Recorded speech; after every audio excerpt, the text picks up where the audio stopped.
Baik, Assalamualaikum warahmatullahi wabarakatuh. Waalaikumsalam warahmatullahi wabarakatuh. Ya, terima kasih teman-teman. Kita udah ketemu lagi nih untuk Zoom dalam rangka pemenuhan tugas asinkronus yang kedua dari agenda 3, yang mana di tugas tersebut kita diharuskan menonton video ya, video yang mengandung nanti itu mengenai bad practice ataupun best practice daripada yang menyinggung tentang mata pelatihan manajemen ASN dan juga Smart ASN. Nah, kira-kira nih tadi kan kita udah pada nyetor video ya di grup itu, mana sih yang akan kita ambil? Mungkin langsung saja, Mbak.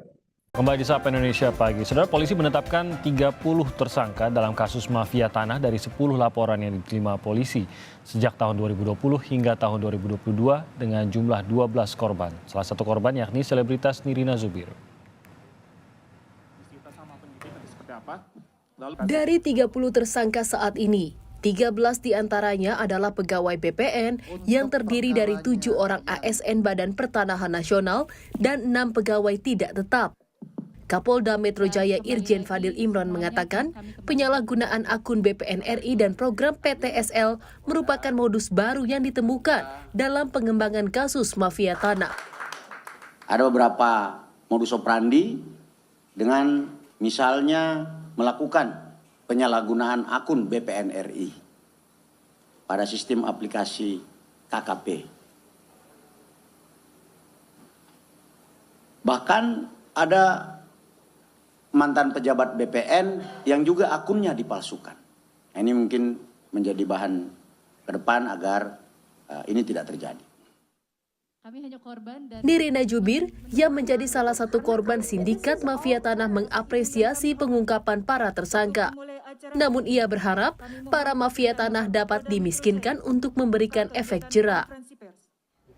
Yuk, ini adalah bukti bahwa pergerakan kita ini benar-benar alhamdulillah didengar dan sudah sampai segini seriusnya sekarang gitu. Jadi buat teman-teman semua yang mengalami hal yang sama, ayo melapor, gunakan kesempatan pada saat ini yang benar-benar lagi menjadi istilahnya atensi negara gitu kan.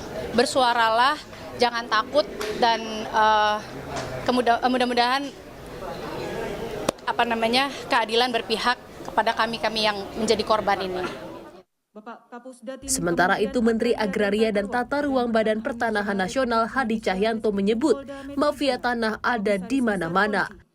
Hadi bahkan tegas bakal mencopot pejabat BPN yang diketahui terlibat praktik mafia tanah. Fungsi kontrol itu mutlak. Oleh sebab itu, Irjen Kementerian ATR BPN, saya perintahkan untuk terus mengawal sistem dan kinerja pegawai di lingkup ATR BPN.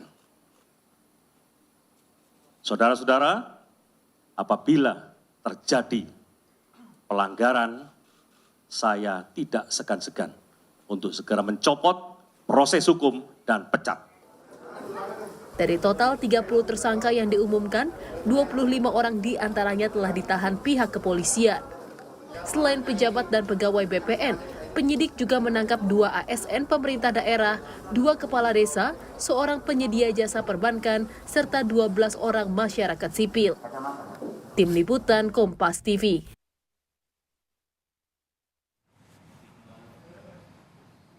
Cukup, Mbak. Wah, makasih kawan-kawan. Nah, gimana nih tanggapannya nih tentang video ini? Kebetulan pas pula ya di BPN, jadi kita nggak jauh-jauh nih. Izin menanggapi ya Mas ya. Siap, Mbak Rani? Kalau kita kaitkan dengan manajemen atau Smart ASN yang udah kita dapatin materinya dari Pak Arwin Baso tadi, menurut saya pegawai BPN terutama ASN-nya apalagi pejabat-pejabatnya tadi tuh yang terlibat mafia tanah ini memperlihatkan bahwa integritas kerjanya tuh rendah, sama hilangnya profesionalisme sebagai ASN. Lalu kan mereka juga menyalahgunakan akun KKP itu kan masuk ke dalam akses ilegal pada sistem BPN yang menunjukkan bahwa masih minim kontrol akses dan audit digital pada autentikasi berkas yang dijadikan peluang bagi tindak kriminal seperti mereka, kayak gitu Mas. Oke, sebenarnya jadi ini ya Mbak Rani, Raninya sih emang ke Smart ASN ya. Memang mereka ini kan pinter ya, cuma pinternya ini salah dan ini juga menjadi teguran juga buat kita. Ada peluang-peluang celah-celah untuk akses ilegal itu untuk segera dimitigasi lah agar tidak terulang gitu kali. Jadi Siap, siap. kalau dari pandangan aku sih, sebetulnya dari kasus ini menyalahi aturan dari adanya literasi digital sih, Mas. Soalnya Hmm. kan kalau misalnya setahu aku nih, kalau misalnya ngakses yang data PBT PTSL itu kan datanya dari aplikasi KKP itu bisa. Habis itu ada juga bagian di menu aplikasinya itu kan ada sih di pintasan itu kan ada apa namanya menu PTSL terkini. Nah, mereka tuh ngakalin datanya di situ berarti, Mas. Iya, iya. Jadi Memang masih banyak celah ya berarti ya Bang ya. banyak celahnya di situ. Sama mungkin berarti sedikit banyak yang oknumnya ini ya mungkin ini dari yang pandangan aku aja sih Mas, dari pandangan aku sendiri ya kemungkinan ada kaitannya juga dengan orang bagian tata usaha kemungkinan. Soalnya kan Oh, data-data itu bisa masuknya kan dari pihak tata usaha itu Mas, yang ngerti itu bagian-bagian perencanaan, iya. habis itu bagian evaluasi, bagian pelaporan juga dari bagian situ. Jadi sebenarnya Bang ini sebuah apa ya kejahatan yang terstruktur gitu ya Bang ya. Bahkan Mm-mm, untuk di BPN-nya sendiri itu terstruktur, apalagi ini mereka struktur. kolaborasi antar lintas ini kan. Mungkin bisa jadi tuh Iya, ikut-ikutan juga tuh kayak notaris segala macem gitu-gitu. Belum lagi benar. Pemda gitu kan ya, para desa. Pemda juga. Nah, ini kan kayaknya nih kalau kita lihat-lihat mungkin di satu video ini sebenarnya sudah ini ya, sudah terkandung bad practice dan juga base-nya. Nah, mungkin kita beralih ke base-nya nih. Izin Mas, boleh aku Siap, siap. masuk? Oke. Yes, lanjut Mbak. Kalau aku lihat sih, aku lihat dari sisi best practice-nya sih malah. Base Karena ya. Oh, siap. best practice-nya. Tadi kan apa namanya? Ini kan kasus mafia tanah dan ada beberapa korban lah. Salah satunya itu yang tadi apa namanya artis yang Nirina Zubir itu. Nah, Heeh. dia kan memberikan statement bahwa kalau misalnya kita terkena kasus seperti itu, kita jangan ragu, jangan bingung untuk memperjuangkan hak kita gitu sebagai pemegang hak atas tanah gitu. Nah, Hmm. menurutku best practice yang di sini ini tuh udah menggunakan yang namanya whistleblowing system itu kan di salah Hmm. satunya di Kantah. Juga itu ada namanya whistleblowing system. Jadi itu apa ya kayak platform pengaduan gitulah. Nah, jadi Hmm. kalau menurutku di situ udah masuk best practice-nya di mana apa ya digunakan gitu si whistleblowing system itu gitu. Oke. Jadi ketika ada aduan dan itu juga langsung ditanggapi gitu Ditanggapi ya sampai Mbak ya. akhirnya sampai akhirnya juga si kasus ini juga kan membuahkan hasil gitu. Makan hasil. Dan yang terpenting Iya, juga Mbak ini masih berkaitan dengan isu kita tadi tuh ya, yang Smart ASN ya. iya itu Untuk juga platform masuk yang ke pengaduan Smart tadi. ASN. Iya, Nggak cuma istilah, nggak cuma dibikin sebuah portalnya nih, tapi memang benar-benar portal itu digunakan, dimanfaatkan gitu ya. iya, Nggak cuma iya. dijadiin portal tidur. Oke, seru Teman-teman kayaknya dan nih Bang. Mas Kurniawan ya Mas. Mungkin saya akan menambahkan dari Mbak Gina terkait sisi best Yang base-nya. practice-nya gitu. Ya, Boleh, siap. selain dari WBS-nya itu kan meningkatkan awareness masyarakat terhadap permasalahan tanah yang Oke. sedang mereka ini gitu dapati. Tapi saya melihatnya tuh bahwa tindakan yang sudah dilakukan oleh menteri saat itu untuk mencopot, mempecat dan eh, Memecat.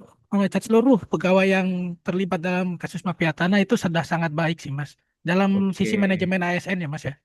Oke, berarti menyerempet ya Bang ya. Ya, Artinya apa ya? Gak cuma omon-omon ya Bang. Begitu ada betul. kasus ini naik, langsung ini beliau langsung bereaksi dan langsung Ya, ya tegas lah ya, menindak tegas ya, tegak menindak. lurus pada aturan gitu ya Bang ya. Betul Mas. Oke, oke, oke, oke. Kayaknya sih ini syarat akan nilai-nilai ini ya, manajemen ASN dan juga smart ASN ya, kasus ini. Dari satu video ini ya, kaya banget berarti ini isinya, video ini. Ada tambahan lagi kawan-kawan? Aku nambahin sedikit ya Mas ya. Ah, siap, siap. Izin Mas. Jadi kalau misalnya aku sih mandangnya dari kasus ini juga ada perihal yang meritokrasi itu Mas. Jadi sistem meritnya itu. Jadi kan Sistem harus siap. memang ibaratnya orang tuh cocok atau enggak untuk menempati suatu jabatan itu. Meskipun memang dia Siap. capable nih, pinter gitu Heeh. lah. Tapi karena dia bisa nyelewengin sistem, ngakalin sistem, jadi memang udah paling benar tuh kayak tindakannya Pak Hadi tadi tuh. Selaku menteri, jadi copot aja langsung. Udah paling Karena benar itu kalau tuh. kalau dibilang dia ini masalah kompeten, dia kompeten gitu ya Bang. Pinter Kompeten, malah akal-ngakalin kan. bisa Baru, ngakalin malah. nah itu emang ininya sih kayaknya tuh. Gennya emang gen-gen mafia kali ya Bang. Gen mafia. Eh, eh. Ya, cukup segitu aja sih Mas. Oh, gitu begitu. Oke, ada lagi nih teman-teman. izin nambahin juga, Mas. Siap Mbak Rani. Aku juga setuju sama Mas Andri. Kalau misalnya kita tarik kesimpulan dari pernyataan Mas Andri itu kan berarti saat ini tuh kayak penting banget loh kontrol untuk sistem dan kinerja ASN serta komitmen bagi pimpinan tuh untuk yang bertindak tegas dalam menghadapi masalah ini. Terus kita juga tahu kan masalah mafia tanah tuh nggak cuma sekali dua kali, dan kalau Iya. kita biarin terus-menerus Ini itu yang bakal terungkap ya Mbak ya jadi, istilahnya ya. iya, dan kalau kita biarin terus-menerus tuh ini juga bakal jadi budaya kolaborasi yang menguasai birokrasi tapi konotasinya tuh yang negatif. Nah, Oke. terus seharusnya tuh kalau kita sebagai ASN di dalam diri kita tuh harus tertanam bahwa kita tuh memberikan pelayanan publik, bukan menguasai birokrasi Oke. yang dalam konotasinya tuh negatif seperti ini. Apresiasi tadi udah ya apresiasi. Aku sih lihatnya ada apresiasi lah tadi. Artinya kan tingkat kepercayaan masyarakat juga tumbuh ya. Kalau mereka lapor langsung ditanggapi, apalagi sampai di pimpinan yang tinggi tadi langsung bereaksi akan ini gitu kan. Mungkin kalau boleh sedikit aku ulas tadi ya, untuk yang bednya tuh udah sangat lengkap lah ya. Dari akses ilegal artinya kan banyak yang harus diperbaiki di situ ya. Apalagi larinya ke Smart ASN kan itu perlu di inilah perlu diperbaiki celah-celah yang dapat disusupi tadi untuk tindakan yang salah atau ilegal, menyalahi literasi digital juga, terus koordinasi yang tidak sepatutnya lah untuk hal-hal yang negatif ya dari orang-orang pintar ini sebenarnya. Dan dari sisi positifnya juga tadi udah banyak disampaikan juga, yang mana penggunaan platform pengaduan juga kiranya perlu ditingkatkan dan memang difungsionalkan lagi. Jangan cuma ada platformnya tapi tidak digunakan, tidak dioptimalkan penggunaannya. Izin Mas, nambahin sedikit Hmm, aja. siap. Mungkin ini sih, apa namanya, dari segi manajemen ASN ya. Manajemen Eh, ASN.